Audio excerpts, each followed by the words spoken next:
G'day mate, Luke Ford here. So I know a guy who got his BA degree from one of America's greatest universities, a Harvard or a Yale.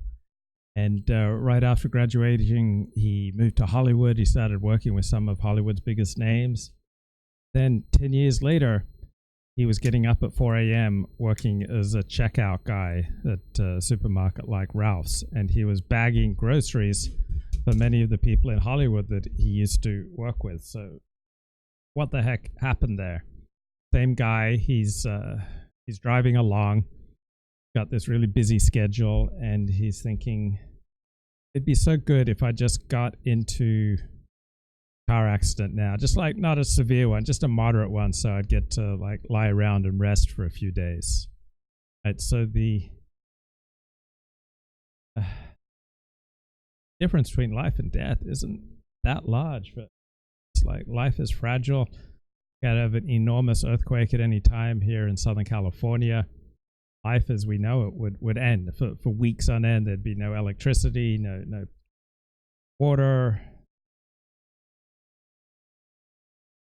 People who survived the earthquake, most of them would have to leave town. So there's an old Hebrew song that life is a narrow bridge. The important thing is not to be afraid. Well, sometimes it's our own addictions that difference between life and death.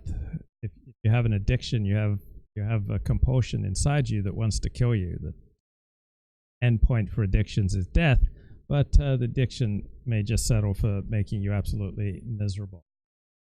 Talk about a little bit about life and death, and I'm going to show you some interviews that I did with David Carradine. So he was an author, he was an actor, he was on TV shows, he was in the Kill Bill movies, and I had the opportunity to interview him in 2007. About 18 months later, he was dead. How the heck did he die? Well, it was a pretty sad way to go. On June 3rd, 2009, at the age of 72, David Carradine was found dead in his room,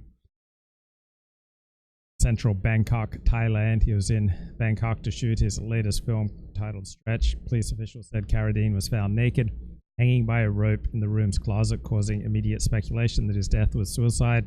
However, reported evidence suggested that his death was accidental, the result of autoerotic asphyxiation. Go to any of the sex addiction programs in a big city like Los Angeles or New York, you're going to meet people who will be dead by suicide. Pretty much every major sex addiction program in a big city, every year there seems to be someone who kills themselves. One of the founders of one of the major 12-step programs for substance abuse up committing suicide, David Foster Wallace, where the famous author, where 12-step programs probably extended his life by got one of these addictions and it wants to kill you. According to Wikipedia, 2 autopsies were conducted, one involving celebrity pathologists, and both concluded that death was not a suicide. The cause of death became widely accepted as accidental asphyxiation. Immediately following his death, 2 of Carradine's former wives, Gail Jensen and Marina Anderson, stated publicly that his sexual interests included the practice of self-bondage. Said there was a dark side to David, there was a very intense side to David. People around him know that. Previously, in her divorce filing, she had claimed it was the continuation of abhorrent and deviant sexual behavior, which was potentially deadly. Photographs of Carradine at the death scene, as well as photographs of his autopsied body, were circulated in newspapers and on the internet. So I don't think many people want to go this way, right? To die like this. There you go. When you have killer addiction. So I want to play my interview with David Carradine.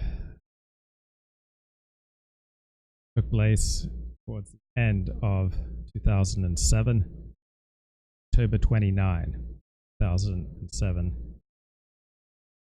Do you have 2 minutes for a couple questions? I gotta tell you that when somebody says something like, I've interviewed all the biggest people in Hollywood, you immediately don't believe it. Don't say that anymore, because all it does is create an air of non-credibility. So that wasn't me claiming that I'd interviewed all the biggest names in Hollywood. It was L'Oreal New who introduced me to David Carradine, and she said I've interviewed all the biggest names. Obviously, David Carradine was rightly skeptical of that claim. Because I know you haven't. I know you're just trying to, build them up and everything, but... she's great. I'm shy, and she's more... reality works better. Well, he has a very impressive list of interviewees. Well, that's a little better. Is that better? Does that work for you better than a statement that can't possibly be true. Well, he does have... He has interviewed all the best people in Hollywood. A large percentage. That's an impossibility. A large percentage of good people? Has he done Anthony Hopkins? Has he done Tom Cruise? Has he done John Travolta? Has he done Nicolas Cage? Has he done Julia Roberts? Has he done, really, think about it. Jerry Bruckheimer? Okay, that's one. It's not all. It's just one. Okay, he's interviewed 2 big people in Hollywood. Okay. But you don't want to say that. You want to say he has interviewed some of the most important people in Hollywood. That would be the true statement. Because when you say the other thing you said, I just know you're lying. Well, he's laughing. So it makes me think not more of him, but less of him. So don't do that anymore. Okay, I will never ever do that again. No, I promise. It doesn't work. What do you love and hate about these things? About what things? These things, Mirrors. I'm just looking for a place to take a nap. And I hope the movie will provide me that. I don't like places where you have to stand up. A long party where I must stand up. I'm 70 years old. I need a rocking chair. But all the excitement, the glitz and glamour, doesn't do it for you anymore? Kind of looking around for the glitz and the glamour. The games, the crowds, the red carpet, the beautiful women, the wine, the women, the song. He's still looking. Yeah, still looking. What do you love and hate about being interviewed?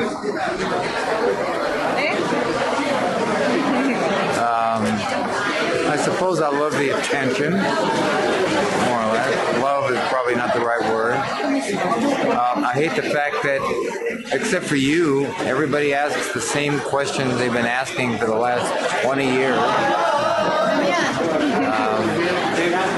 And I try to give different answers, which, tests my creativity. Actually, I don't really hate anything. I can get irritated by things, or bored. That's easy. But I don't really hate anything. What's the best interview you've ever done? Does anything come to mind? Probably wrote it myself. No, there was a thing where I wrote, it was a web thing where somebody wanted an interview, and I just started out with, what's your favorite color? Because it's the stupidest possible question. And I answered a whole bunch of questions I made up about, philosophy and religion and, what do you do in your spare time and all the regular questions, but tried to, put a spin on everything. I think it might even be available on the web still. And it's the best interview you've done? The one I did myself? Yeah. Wrote it myself? Yeah. I got it. There was a magazine that had an interview with somebody. I think it was Sharon Stone. One of those 20 questions kind of thing. And I looked at it and I said, Let me just, for fun, answer those questions myself. And I made up a couple of extra ones and put it on the web. Somebody picked it up. Where do you find meaning in your life? Oh my God! Well, what are you doing here? I'd say these days mostly with my family, with my kids, watching them learn and become aware of what's really happening in the world. And they need a lot of help, and I'm there to give it to them. And that's most of my meaning these days. It certainly isn't in the parts that I play or anything. It's kind of old hat right now, 222, I think, feature movies. 166 hours of my own TV series, and a bunch of movies a week and stuff, and 35 plays, 11 of Shakespeare's plays. It's hard to find inspiration in my work, and I find it, I think, mainly in the family now. How many children do you have? 7, 3 grandchildren, and a great-grandchild. I sort of figure I'm responsible for all of them. How would you evaluate yourself as a father? What? How would you evaluate yourself as a father? I'm not great at it. I'm just, trying to fulfill the obligation. I'm lazy, and I've got other things to do, and I guess the best thing that I do is put aside something that's for me and go ahead and, hang out with the kid for whatever they need. Homework. How you help them with their homework? Well, yeah. But then, yesterday I went to a baseball game with my youngest kid, Max. I was looking at you. Watched him play. That's a good one. And didn't criticize him. Gave him all the support, actually. Tino, get some pictures? Come on, bring your guys. And today, before I came here, I was in a real hurry to try to get this stuff done with one of my daughters, Madeline, who has some tests she can make up. She got bad grades on. We talked the teacher into letting her do it again. Well, homework, not test. And it's all about English literature, similes and metaphors and pronouns and stuff like that. And I really had a great time doing it, and it wasn't just helping her with her homework, it was the positive connection there. There's not just, waking them up in the morning, getting them off to school, and having dinner with them and putting them to bed. It's like really kind of an intellectual convo. Sitting there with your daughter and trying to get her to think up metaphors. It's pretty cool. Did your parents help you with your homework? Nobody ever helped me with anything. My parents never helped me with my homework either, so I think it's a new thing, right? They didn't used to do that. Yeah, you were on your own.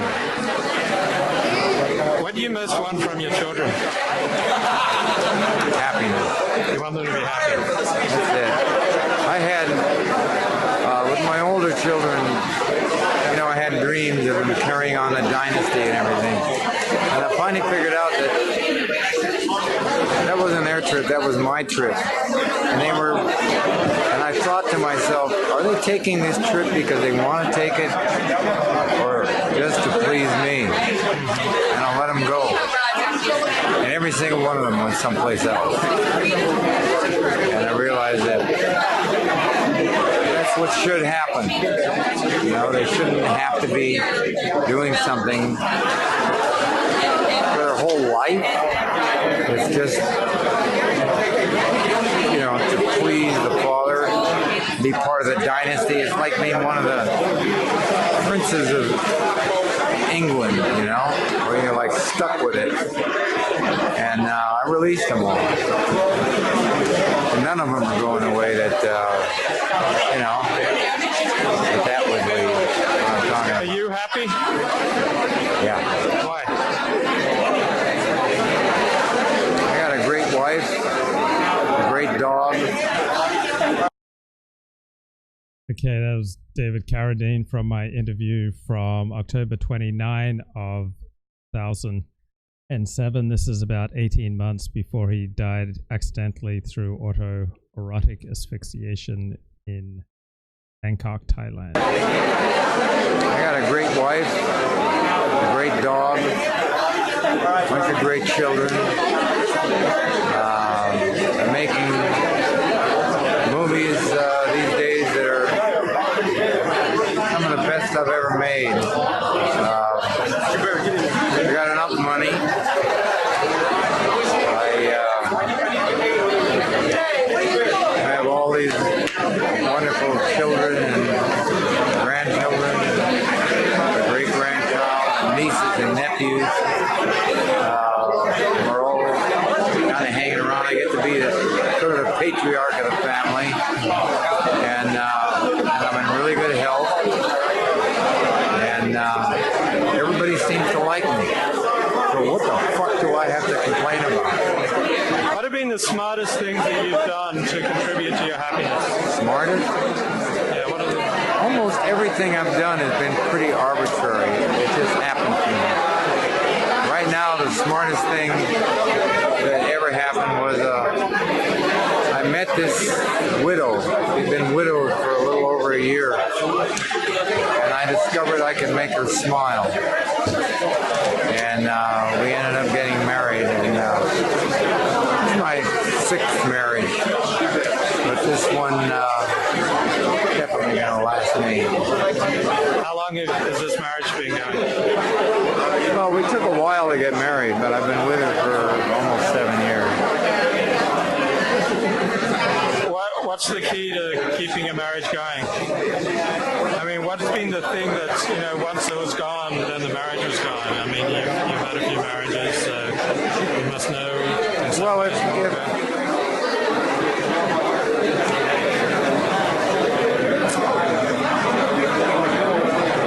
something seems to be going wrong, you have to figure out how to fix it. I think probably the key is trying to figure out how much you yourself are responsible for it going wrong, rather than partitioning and saying, He knows my buddy. bad over there. I think you have to stop thinking about yourself as the good guy. What have you been able to do what you're saying? Lately, yeah. I think, I tell you the mantra would be, you think somebody's supposed to win. Forget that. Love is war. Nobody wins the war. So figure out how to end the war. Or don't start it. Or if there is a war, end it before you go to bed. Just don't do that.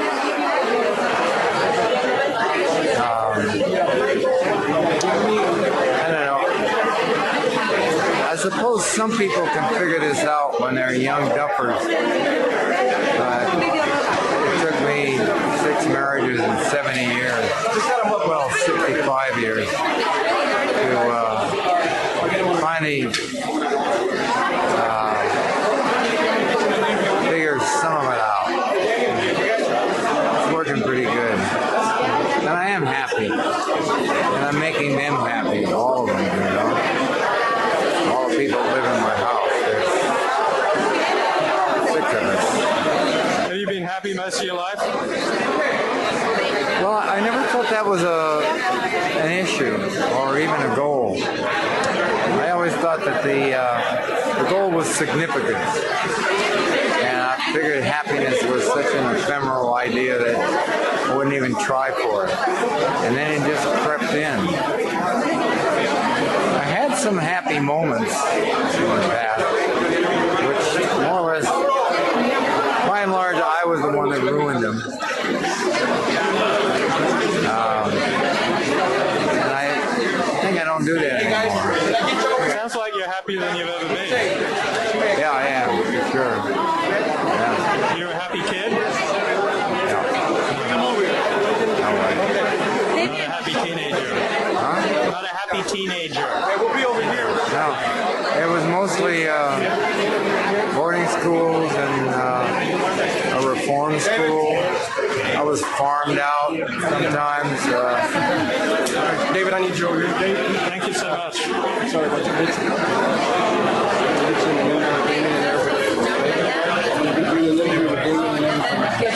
Right in the middle of one of the deepest interviews I've ever had in my life. Oh, really? And kind of Rudy that pulled me out of it.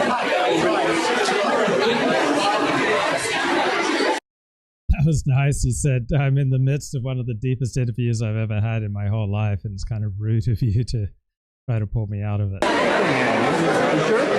Yeah. Wow, you blew him up. Yeah. Well, I thought it was rude. You know, like, who the fuck is he? I don't even know him. Yeah, sure. Next question. So, at what point in your life were you more happy than unhappy? I mean, not ephemeral moments. I mean, at what point did you achieve happiness on a consistent basis? When I met Annie. Which was 13 years ago? You met her? 7 years ago you met her? I think it's 6.5, something like that. I had just been divorced. She'd been widowed. And it was a good idea that we found each other. And I'm not sure that it's the first time we ever found each other. Past lives and all that stuff. Not to say that that's the first time that I think that's happened for me. But it's the first time that it resulted in unmitigated happiness, where things just get better every day or two. And she gave me this whole new family that I was really... Why are you talking to him more than me, huh? He asks interesting questions. No, he is. I was saying that earlier, too, but... You don't do shit, man. While he's talking, I'm going to take a quick picture with my brothers over here. And that's Damien Fuego, or Damien Chapa, the director of the movie premiere that I was attending. So this is the director here talking to David Carradine. He also gave me an interview. Back to the videotape. Right. No. I'm interrupting the shit. You got a lot of brothers. Big family.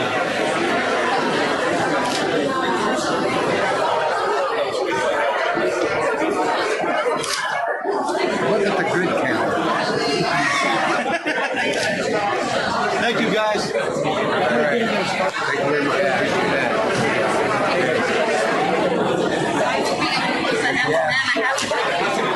All right.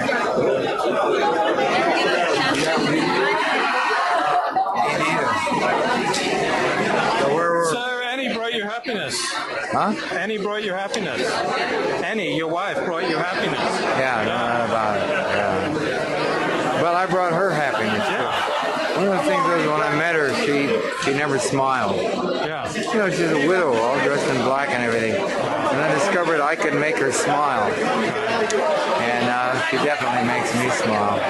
And I can make her laugh too. And there's some other stuff going on, we have a great time, that's for sure. And we both met each other when we'd been through a lot. So I couldn't help some young bimbo out, right? And where they're coming from. We got a daughter. I have a 47-year-old daughter. So when you're talking about a young bimbo, you're talking about and granddaughter. And I can talk to them, sure, but they can't talk to me. You know what I mean? Yeah. And I kind of like to talk. I guess if you want to look. And I love holding hands. Those kind of soft moments that we have. Picture real quick?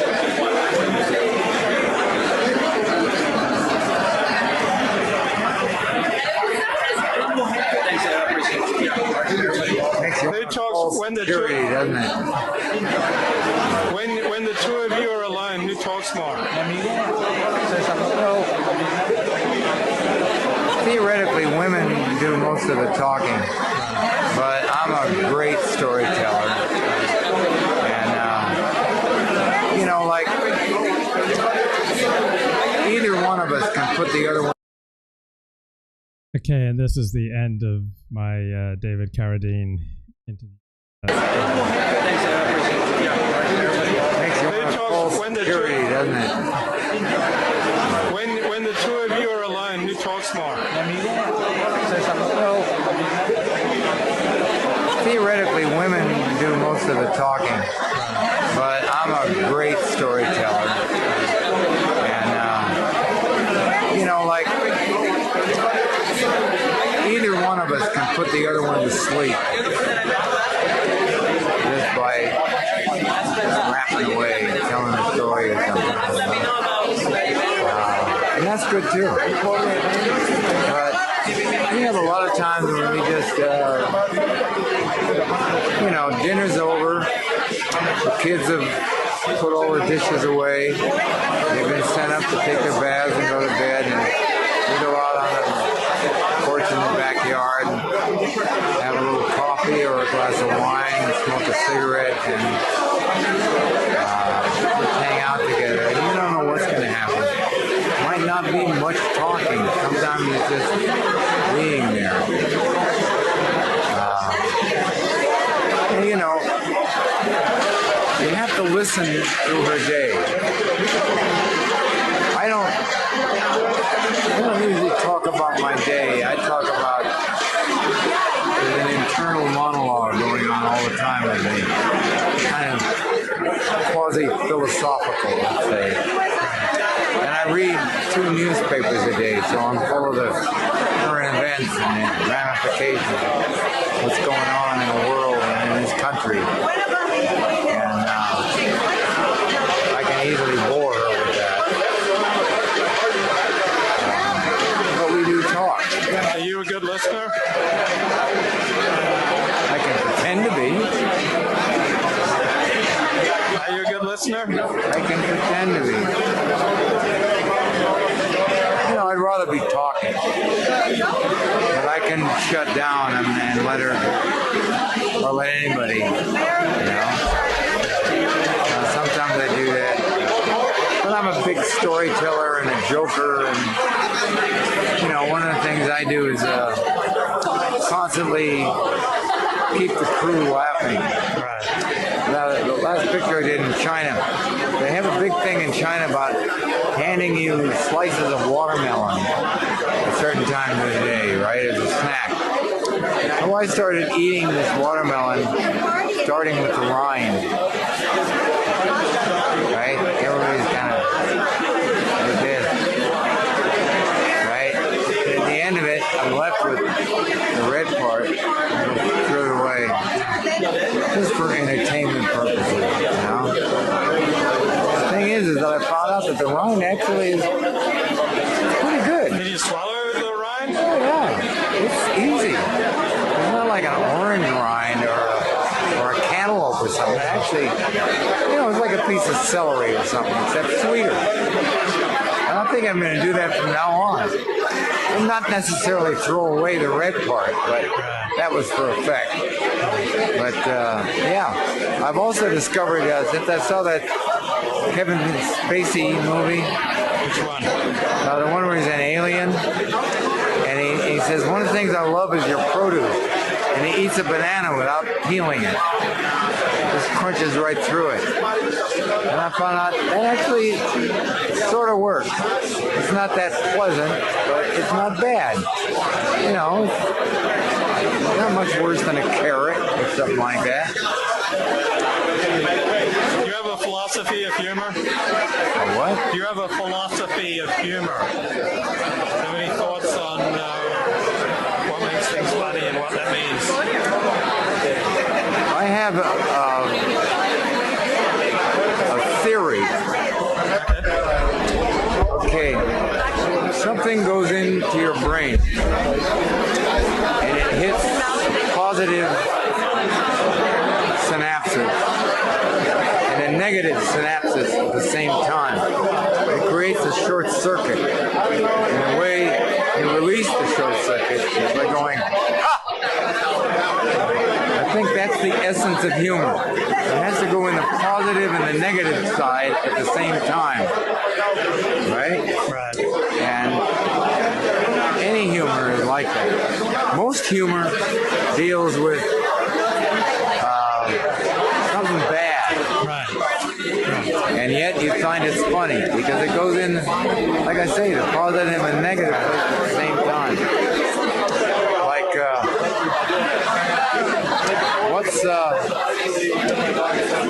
what do a horny toad and Yoko Ono have in common? They both feed off of dead beetles. Here's another one. Definite positive and negative.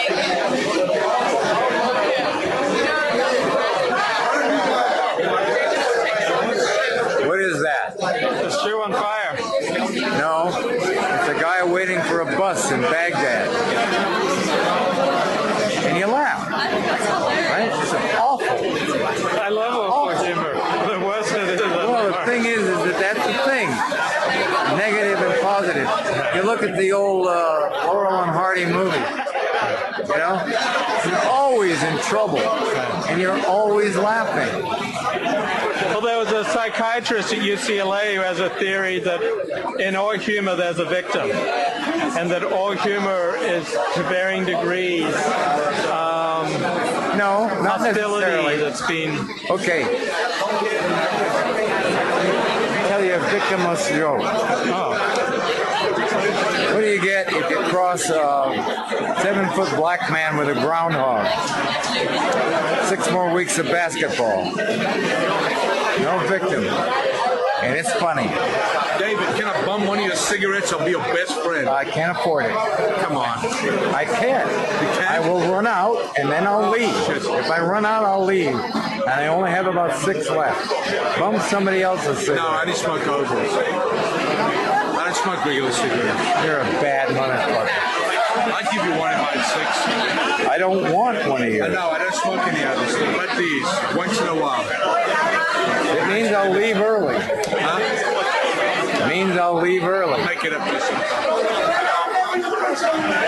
how do you decide what is right and wrong? I read a book once called The Lonely Crowd. Yeah, I read that. Very famous book back in 50s, wasn't it? late 50s, yeah. And they talked about the 3 different kinds of people. Tradition directed, other directed, and inner directed. And I decided the way to go would be inner directed. So the difference between right and wrong is entirely up to me. I apply no other criteria except my own conscience. That can be a pretty slippery thing, isn't it? Nobody ever said it wasn't slippery.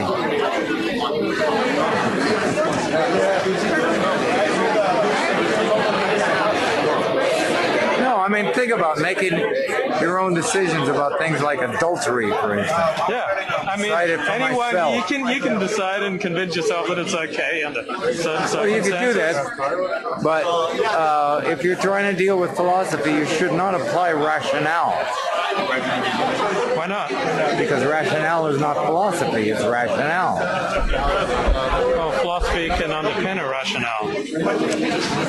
If you apply rationale to philosophy, it is no longer philosophy. it's rationale. There's a big difference. What's the difference? Well, if you're applying philosophy,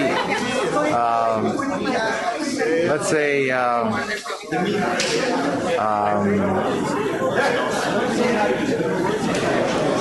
would you call Jesus a philosopher? No, Or Moses? I call neither of them a philosopher. Well, I think so. Anyway, thou shalt not kill. Okay. Now, if you say unless, then that's rationale. Oh, apodictic. Okay. Okay. Yeah. Okay. Okay. Thou shalt not steal. However, that's rationale. Okay, rationalizing. Right. You gotta, if you want to be a philosopher, you gotta keep rationale out of it. I gotta find something to do with it. Give me that. Well, thank you so much for your time. Are they starting inside? I think so. I hope so, because I need a nap. Carradine. Okay, so those were my interviews with David. That was my Carradine, October 29, 2007. And 20 months later, he was dead, particularly way to die. And just kind of reflecting on that and reflecting on that very thin slice often between life and death. He was very much alive 1 minute and then accidentally auto-asphyxiated himself trying to get off. Back to the theme of loneliness. Worst loneliness is to not be comfortable with yourself. That's a quote from Mark Twain. This webinar with Alex Katahakis. She founded the Center for Healthy Sex. Loneliness is to not be comfortable with yourself. And I think, as I've talked about before, everything sort of starts with us. And there's a distinction that I make between loneliness and solitude, and being alone and being solitary. And isolation can often accompany loneliness.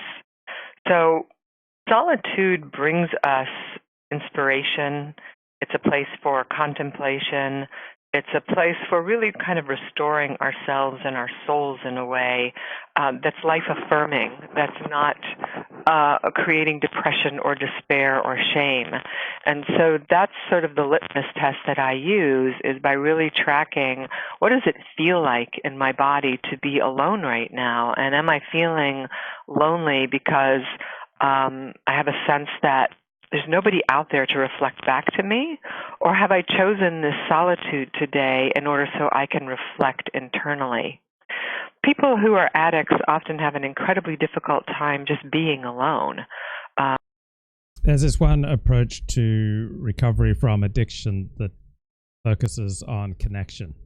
Essentially, it says that the state of being addict is being out of connection with other people, with your best self, and God.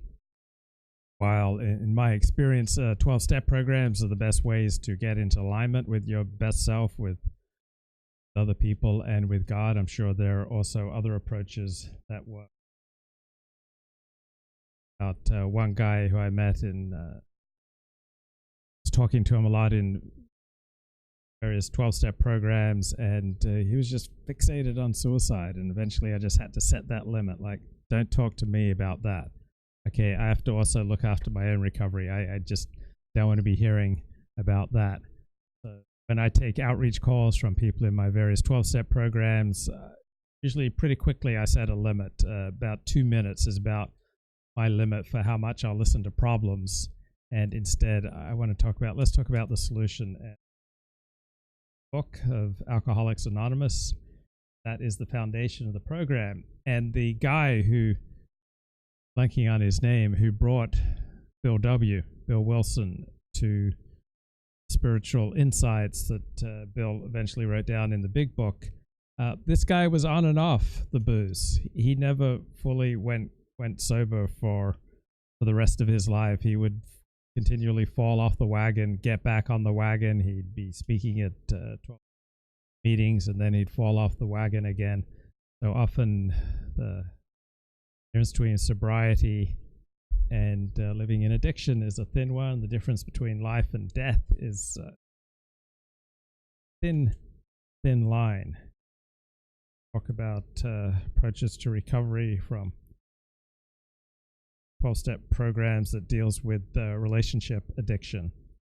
So we admitted we were powerless over love addiction, that our lives had become unmanageable. So when I got into 12-step programs, I didn't initially take that first step particularly seriously. I got into the programs because when I read my therapist an essay I'd written about what I found erotic, he said, wow, that sounds like love addiction. That sounds like sex addiction. That sounds like eroticized rage. So I thought, okay, maybe I should check out 12-step program, because years earlier I had a relationship with a woman who said, oh, my therapist says I'm a love addict, and I became absolutely fascinated and went to the library, and I think I checked out 3 different books on love addiction. I thought, oh, maybe I've got this too, but I didn't actually do anything about it. 4 years, and I got into a 12-step program, and I didn't take step 1 particularly seriously. We admitted we were powerless over sex, love, porn, alcohol, drugs, whatever your addiction is, and I didn't take that particularly seriously. It's just like, oh, I think I'll give this a shot. I'm always into self-help. Told me at the first meeting, after the meeting, I was talking to some guys that I jived with. This is not a self-help program. This is a spiritual program. I didn't really understand that. It was just my first meeting. But yeah, all the self-help programs didn't really work for me. It took a 12-step program to make a difference, and I went along in it for several years without really grasping the profundity of admitted we were powerless. So I always thought of myself as someone who could just, accomplish anything that I put my mind to. Found that there was a lot of benefit by kind of surrendering and admitting my powerlessness. So for every one of the 12 steps, there's a principle behind it that you can then apply to various aspects of your life. So principle of step 1, we admitted we were powerless. The principle is surrender. Another way, admittance. So you're supposed to apply the principles of the 12 steps into all aspects of your life, not just the aspect of your life that led you to this particular program. So I find it periodically helpful to think, okay, where would my life benefit from right now surrendering? Like, where do I need to surrender in my life, or where do I need to admit something?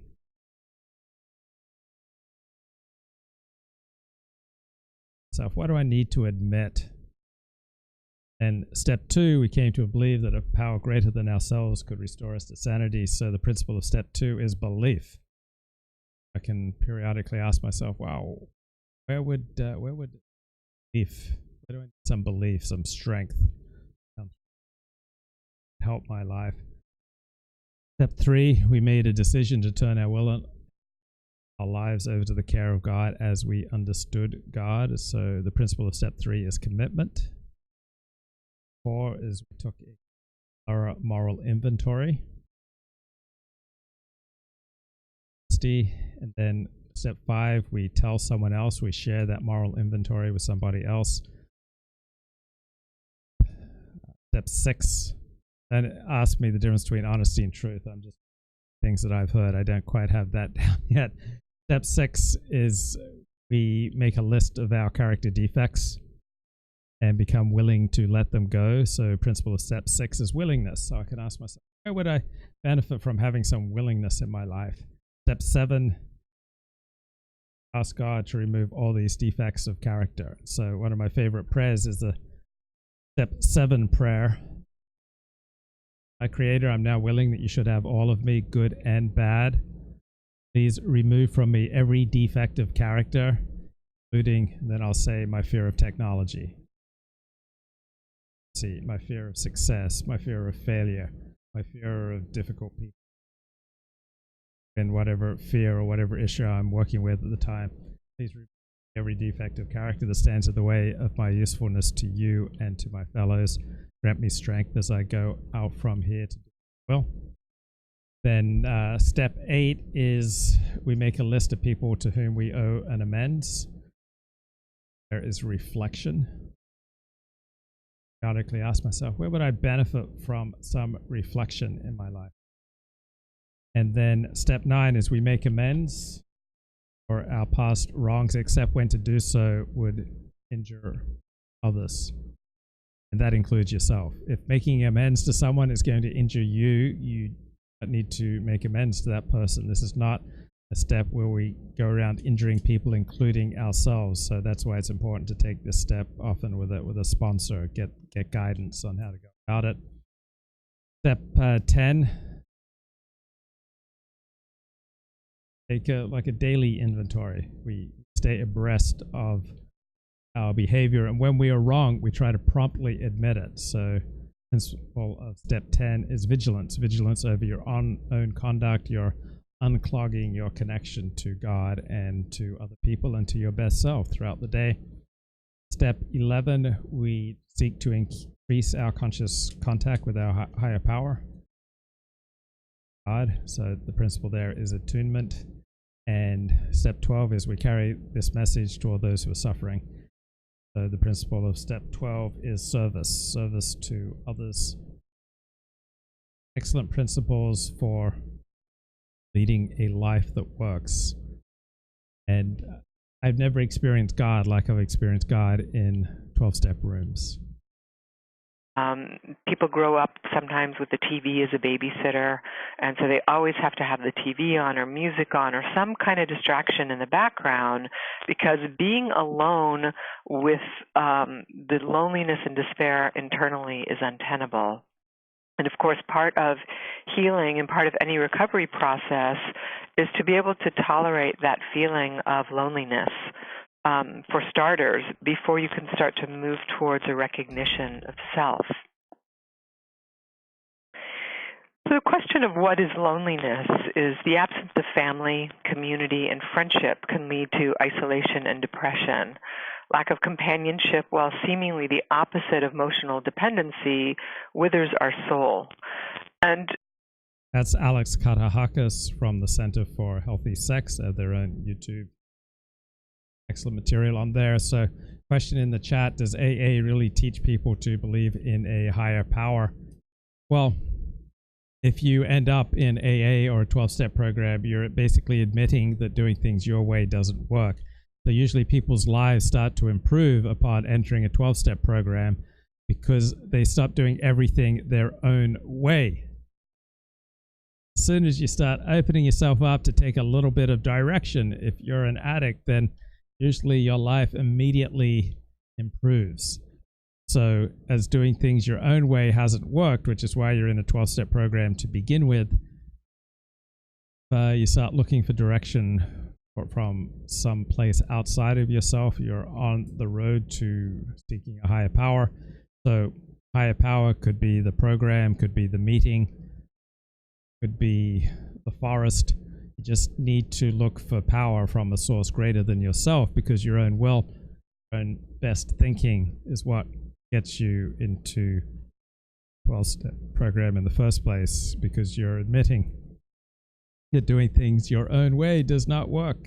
Human beings are sexually gregarious creatures. We are absolutely wired for attachment and connection.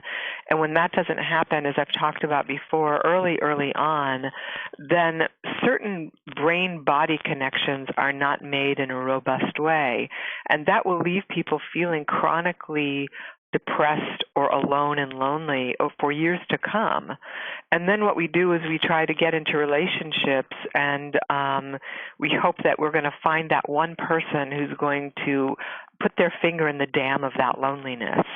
And initially in love, it actually works. We start feeling like this one person is going to be able to save us, make us feel whole and complete, that we can't live without them, because in effect they're replicating what we did or didn't get in early childhood, really in infancy. And so we're constantly seeking to repair in relationship what we didn't get as children. And this is not just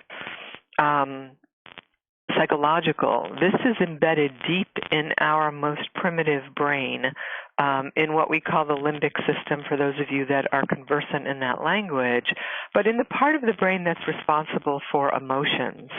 That part of the brain imprints implicitly from the time we're infants all the way through childhood what relationships look like.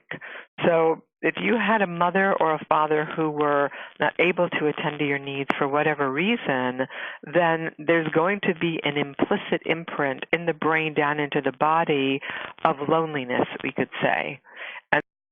So that certainly got imprinted into me. I grew up in foster care because my mother was dying of cancer in my first few years. So loneliness kind of got wired into my brain.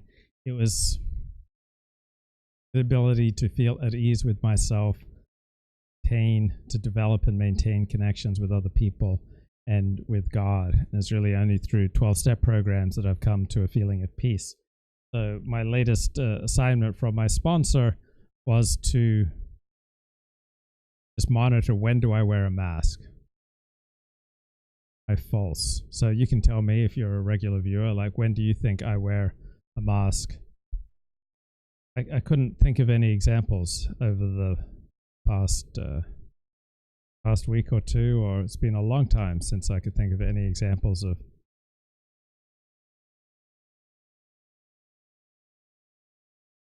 I also couldn't think of any examples recently when I'm in a museum state. So classic museum states for me is feeling less than other people. For example, I could be at synagogue on the Sabbath or a Jewish holiday, see everyone with their family, spouses, and with their kids, and I could feel less than. Or I can also, a history, fall into the museum state of crumaholic. All I deserve is the crumbs of life. Maven, I'm really good at this whole misery thing. So those are some museum states that used to to, but it's been quite a while since I reverted. Yeah, let me know in the chat what masks I wear, because when I was talking to friends, I was able to name any. Another assignment I got from my sponsor: how do I know the difference between my will and God's will? So I know what my will feels like. I know what my will sounds like. So God's will is going to be quite different from that. It's going to be out of the ordinary.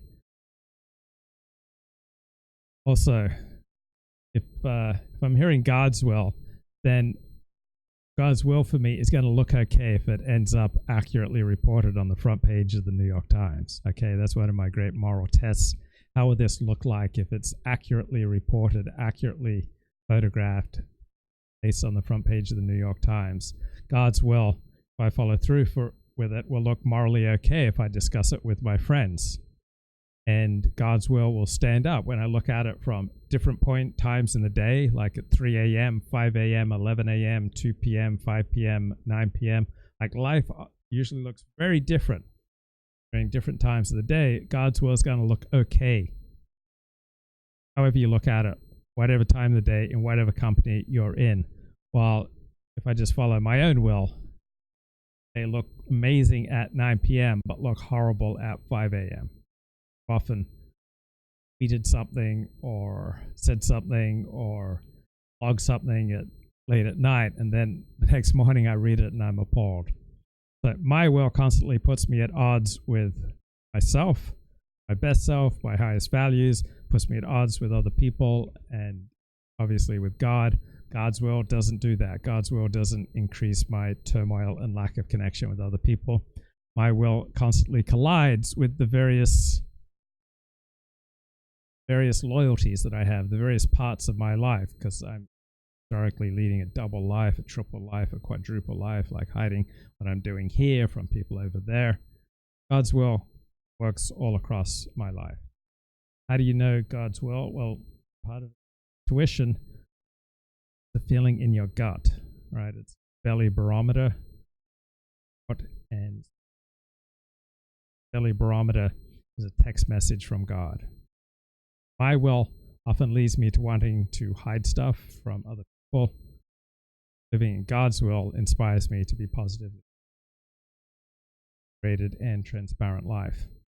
God's will doesn't feed into the 5 fundamental character defects, which are selfishness, self-seeking, inconsideration, dishonesty, and disproportionate fear.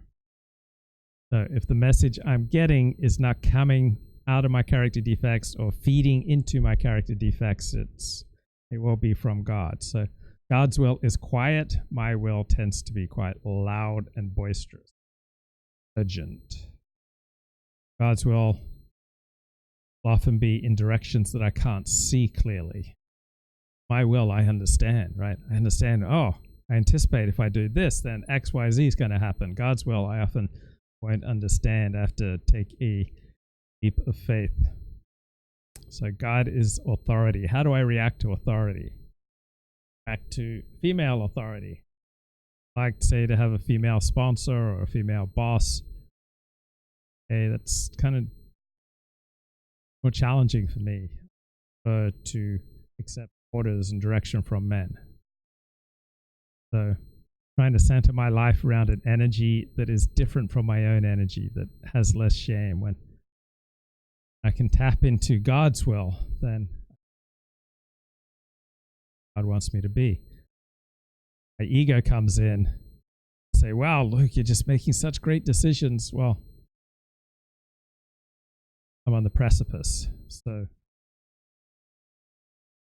humility means living in reality. And if you get humiliated, that means you've been caught out of reality. Live in reality. If I recognize that the internet could go down right now, earthquake could roll through right now, that my heart could start beating right now, that start pounding on the door right now and need help, then I'm living in reality. I used to begin the day with my own agenda, with my own will. Now I'm asking, where is God going to fit into the schedule of mine? Can I free up time in my schedule to hear God's will? How do I tap into God's will? Through prayer, through meditation, through a God box. That's where you set aside a box. The dreams in there, your eyes, and then you check them out. Time goes by. You can just Google God box. I read 12-step literature. I listen to 12-step lectures. I go to 12-step meetings. And I journal about what puts the plug in the bottle. Okay, what do I need for recovery? The key factor is just as a matter of disposition or orientation. Like, where am I oriented? Like, where is my will? Gonna tune into God very differently. Synagogue or a quiet place or in a sacred space, like sacred art or books around, is going to be much easier to access God's will than if you're at Dodger Stadium or you're at a bar. You hear God very differently in different places. It's much harder to hear God at a bar, at a disco, loud, raucous, secular party, at a sports stadium. And how I conduct myself, how I behave, that has a profound, how do I speak, that has a profound effect on my ability to hear God's will for me. And what kind of entertainment do I take in? What kind of movies do I watch? What kind of TV shows? What kind of books do I read? These all affect my ability to hear God's will for me. So are there places or states that make a difference in my ability to access God? You bet. I need to place myself in a space, a place, and a state, an emotional state, a mental state to access God. And I have a very different relationship with God depending on the time of the day. I have the most willpower, own will at the start of the day, and my will steadily runs down. On the other hand, as my willpower and self-control decrease through the day, I often get more creative and I get more access to sharp and unexpected insights, including some that may well come from God. Thoughts on accessing God's will and distinguishing it from my own. And so no matter what we do or how we do it, we'll try and find a relationship that will heal that, and we'll think we're choosing somebody who can give us that, but because our brains are encoded in a particular way, we'll inevitably choose somebody who's not really going to be able to come through for us. And that is the process of healing and healing through relationship, and I'll get back to that. So when we have an absence of people around us, it can either impact these early relational traumas, or it can send us into an existential crisis of what is the meaning of my life if I don't have somebody with me. And for those of you who have ever traveled alone, which is really challenging, people seem to do it in their late teens and early 20s, much more adventuresome, less afraid of being alone in the world, because it's so much easier to meet people and kind of connect with them and keep on traveling with them, than later in life when we actually embark on something alone, where we can start to feel this profound existential loneliness. So do you know the difference between loneliness and being alone? And if you have any comments on that. So often our fears can block us off from hearing God's will for our lives. So one thing I've learned to do with my fears is to write about, okay, how does this fear serve me? How does this fear hurt me? How would I benefit from letting go of this fear and being in faith instead, being in an attitude of love and generosity? So, for example, I have this fear of learning new technology. I inherited it from my father. So how does that serve me? Well, because of this fear, I only learn new technology when I absolutely have to, and instead spend my time doing other things that I find more enjoyable and that I'm better suited for. How does this fear hurt me? Well, it impedes the quality of my YouTube shows, for example. It lowers the quality of my life because there's so many different forms of technology that I've avoided learning, which could benefit me and could make me more money. So there I've identified how the fear serves me, so I can get clear about the role it's playing in my life. Then I identify how does the fear hurt me, and then I write about how would it benefit me to instead be in faith. And that's enabled me to learn OBS. I bought all these big box lights, set up box lights around my room to get better quality lighting for my show, and talked to someone who makes commercials, and I said, how do I get that magic hour light? He suggested an orange gel lighting filter, so I've got that over my key light right now. And then over on the light to my right, on top of my refrigerator, I've got the lower half of the light. I've got half of an orange t-shirt that I cut up. So see how my thumb there is orange? That's the orange from my orange t-shirt over the bottom half of the light, as I just kind of experiment and fine-tune with the lighting. So you see here, right here, there's a blue light shining in my headphones, and then over here there's a orange light shining in my headphones. So I've got a lot to learn about audio quality, video quality, lighting, etc. But through doing this work of identifying my fear of technology, how it serves me, how it hurts me, and how would it benefit me instead to be in an attitude of faith, then it gives me more strength and willingness to learn the new technology with less fear, less anxiety. I recently set up a green screen a few weeks ago, so I spent $30 to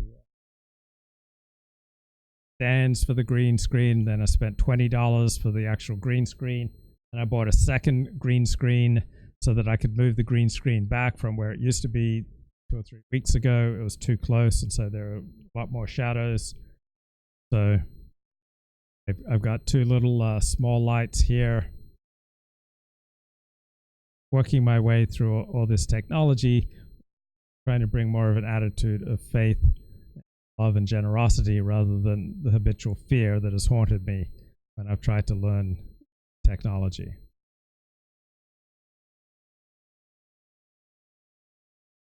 Go back to this loneliness seminar with Alex Katahakis. Please chat them to me so that I can pick them up and expand on those topics or answer your questions.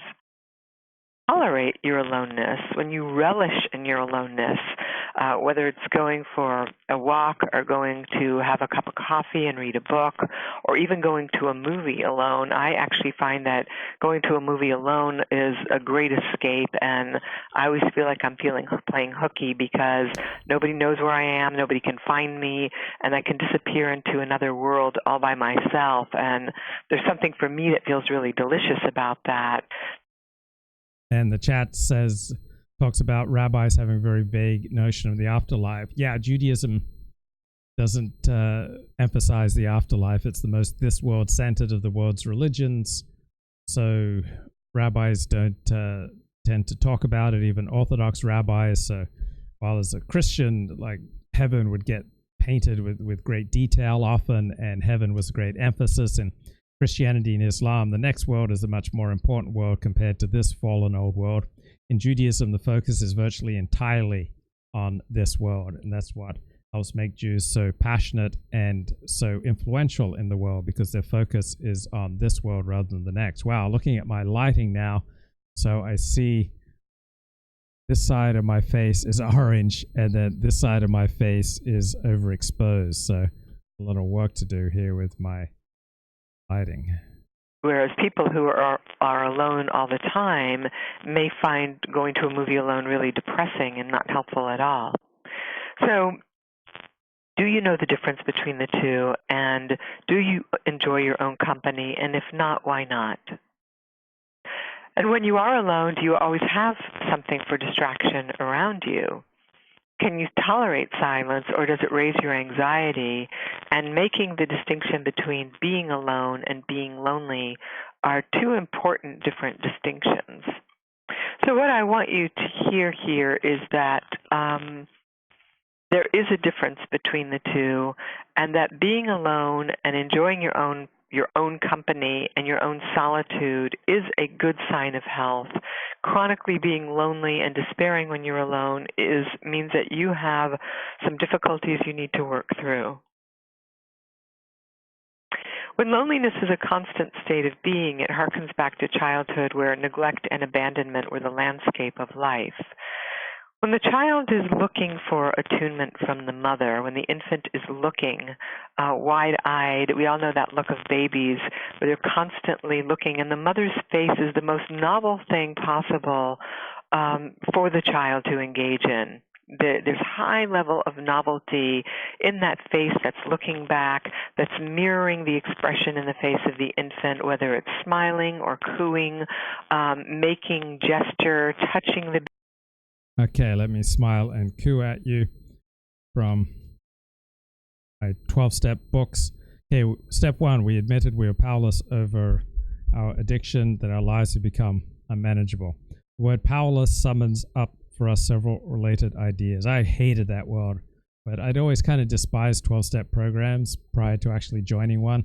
I thought they were just for like weak people, and I considered myself capable of doing anything, that I was incredibly self-disciplined.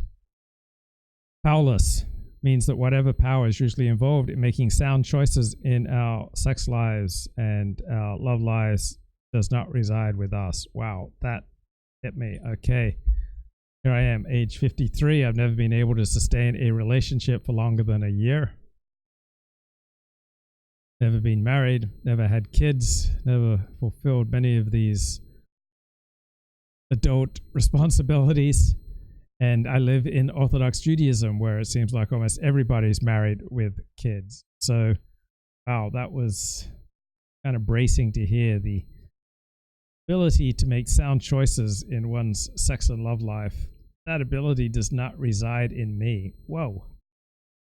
Took me aback, because I recognized it was true. So where does that power reside? So say, oh, it's in the program, it's in the runes. Or I could say it resides in God. We were enslaved to sex and love, which we experienced as emotional dependency or romantic intrigue. Wow, so that's what I was doing. I mean, I thought I was having these amazing erotic experiences, these intense emotional experiences. I thought I was meeting women who are just like putting their thumb in the dike of my loneliness, and for a few months my loneliness would disappear. Thought I was getting better and better and wiser and everything was getting better and better, but just didn't actually work out that way. Wow, I was enslaved to sex and love. I just thought I was having a great time. That we became captive of these things shows that there was something extremely important and powerful in our sexual and emotional patterns, which gave us some kind of payoff that we thought we needed. Yeah, it was like I needed sex and love and intimacy and adoration and attention. Splash of a new woman's hair on my pillow. Needed that like life itself. And it did not turn out to serve me, just like desperately seeking that fix. It became not very fulfilling. It became desperate and dark.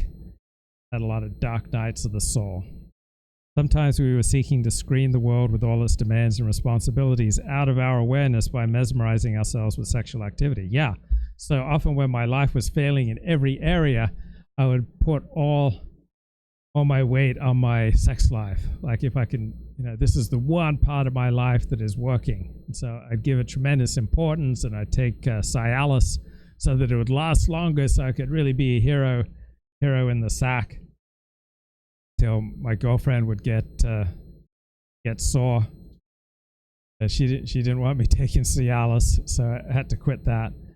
But because I was putting so much weight on my sex life, because the rest of my life wasn't working, then my sex life eventually stopped working. And so then nothing in my life was working, except for perhaps the Dallas Cowboys, and then they would always lose. So even the Cowboys weren't working for me.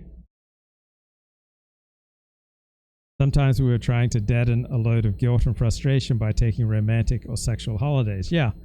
So for years, like, most exciting part of my day, if it wasn't some erotic exploit with a girlfriend or a woman I'd met, it was using some of my favorite kinds of pornography. And when that's the highlight of your day, that means your life is pretty sad.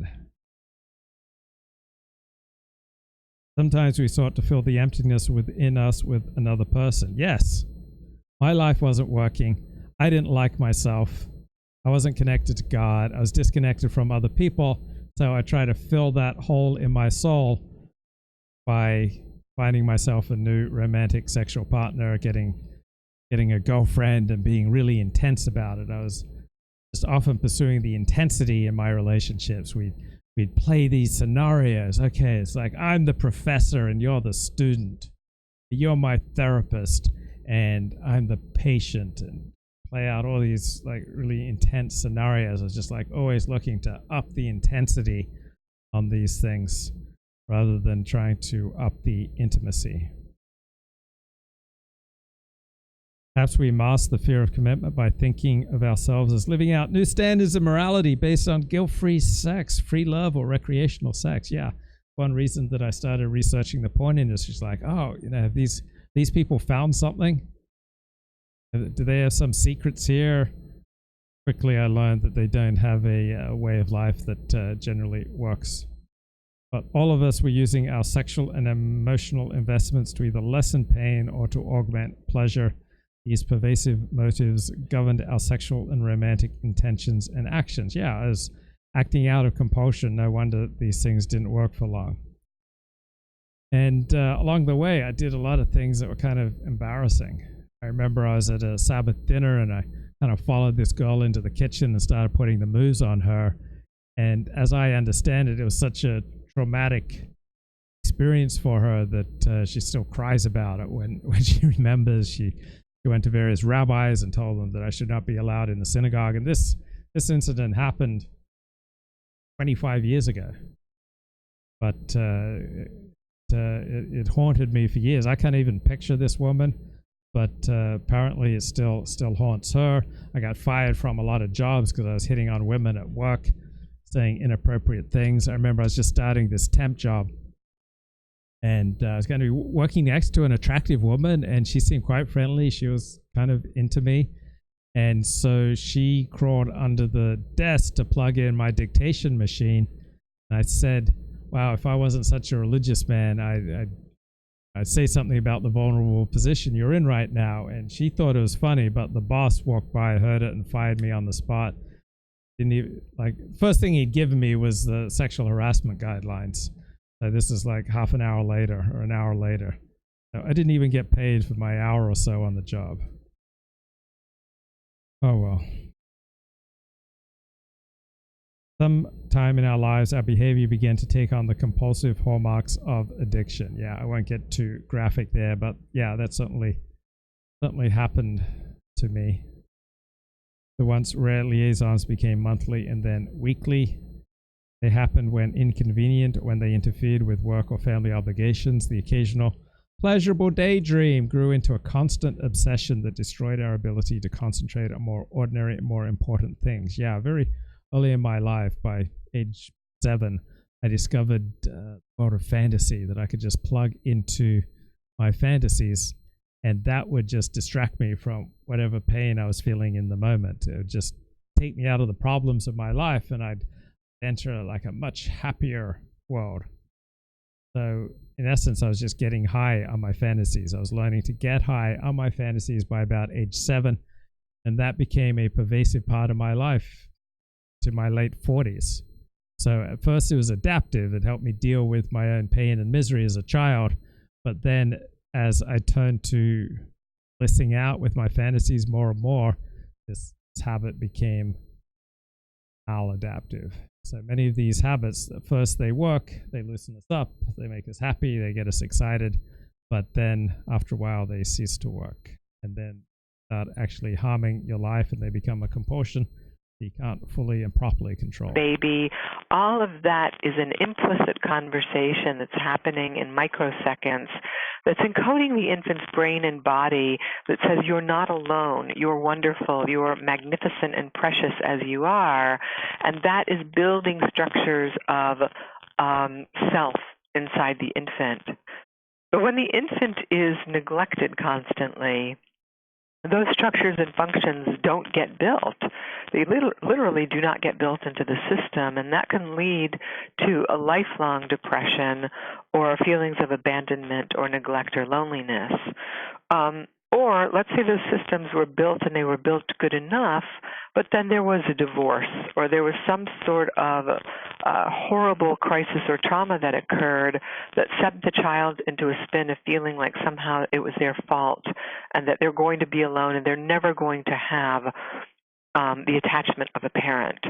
So I've had, plenty of people tell me that there was a time in their life when they remember the day their parents told them they were divorcing, or they remember the day that their father left and he never looked back. He never came back. He never communicated with the child again. And so for decades, that person felt like there was something wrong with them and that they could never, ever figure out who they were because they didn't have a father reflecting back to them with any kind of regularity. So if your parents abandoned you because they were incapable in some way or they literally left, then it's highly likely that you're going to have some difficulties with loneliness and being alone.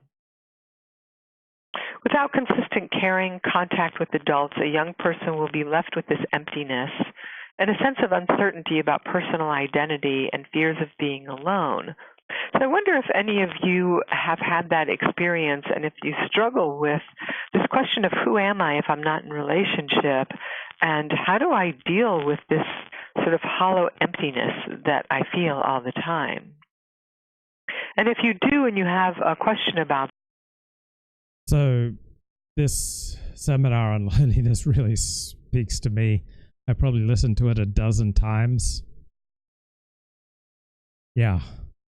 So the things that you listen to, they paint a picture of your psyche, don't they?